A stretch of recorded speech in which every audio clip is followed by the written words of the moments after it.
Rukert Terminals has been bringing the world to Baltimore for 100 years. From the four corners of the map, welcome to our gala celebration. Samantha Rukert is WGN Rukert's great-granddaughter and the family historian.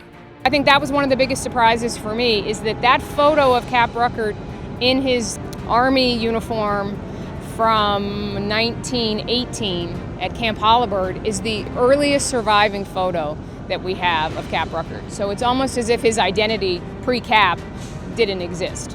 The very first location where Cap and George, when they first went into business, it was on George Street, so it had been a stable.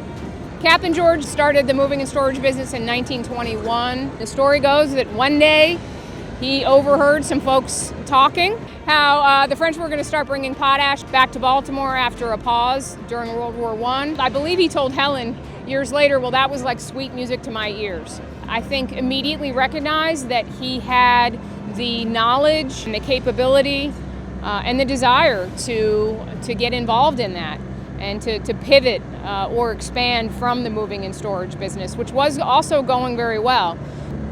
He remembered that potash, I think, had been unloaded at the Block Street Wharf, which doesn't exist anymore. He got a 10-year lease on the Block Street Wharf and convinced the French shipping interests that he could handle their potash in Baltimore. And from there, it really was, not to be corny, but the rest really is history from there. Norman Rukert Jr. became the third generation to join the family business. When I was 16, Dad brought me down here and to Pier 5 and introduced me to Whitey Hedges and said, here he is, give me my broom and put him to work. I transformed into the builder. My job was to get the buildings built. In 1974, the family said their final farewell to Cap, and 2 months later, part of their Lazaretto depot was condemned to create the Fort McHenry Tunnel.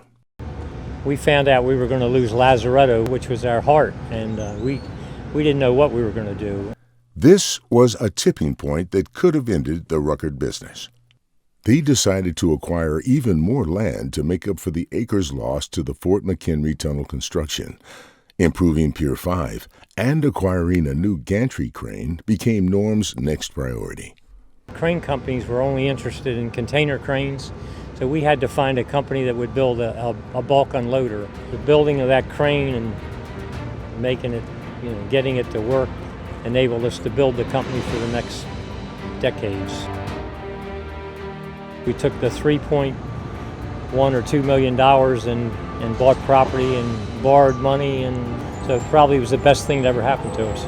We started improving the terminal and buying land and growing, and we just never stopped. And we never had time to even think about 100 years. It just sort of happened. Norman's son Sean and his nephew Andy Nixon are the fourth generation to join the family business.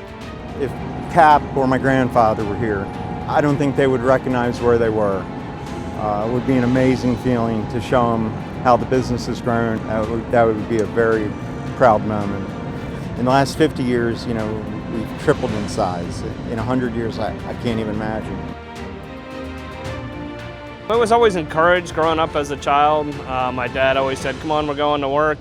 He would come in on a Saturday or Sunday morning and make it fun for me. I would get excited to be down here as a small boy. This was a little kid's paradise with all the heavy equipment and different things going on. At 13, I started about a year after Sean. We were cutting grass and weed whacking stuff and painting things and sweeping warehouses and starting at the bottom and trying to work our way up. And then we spent 7 years learning basically every department, every job in the whole place. And that was, I kind of call it my master's degree. What makes the company strong is our employees. And our employees, our management team, everyone has worked so hard to get to where we are and to get to 100 years. I'd like to think that we worked hard for our customers to make them successful too. We owe the world to you. You're only as good as the people around you.